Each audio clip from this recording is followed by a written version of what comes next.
From the University of Florida College of Journalism and Communications, you're watching WUFT News at 6. Gainesville and University police have released a composite sketch of a person they would like to talk to in connection to the recent attacks at UF. Good evening. It's Tuesday, September 23rd. I'm Zach Dahlheimer. And I'm Leanna Scacchetti. Thanks for joining us. They have also released new video surveillance footage of a man they also want to identify. Leah Harding has been following this story and joins us now. Leah, what can you tell us about this new composite drawing? Well, here's how that came about. Some residents in Gainesville reported talking to this man the night of the first two attacks and said this man caught their attention.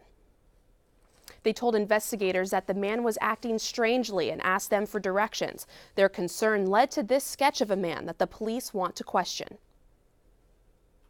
This is the man investigators are looking for in hopes of finding some answers in connection with recent attacks near the University of Florida. The same night of the first two attacks, this surveillance footage was taken of a man they also want to find. This is new, clearer footage than what was previously released. It shows a tall white male walking down Northwest First Avenue. This man fits the profile of other males in Gainesville who have been called in for questioning and asked for DNA samples.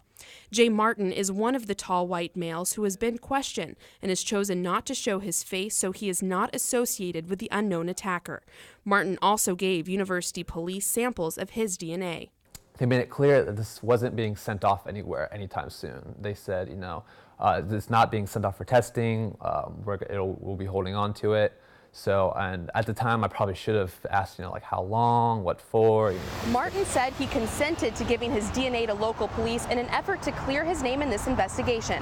The University of Florida Police Department said it has tested about 10 DNA samples so far, but that none of those samples have rendered matches with a possible suspect. UPD's spokesman tells us they are not sending the DNA samples to the Florida Department of Law Enforcement, but GPD is.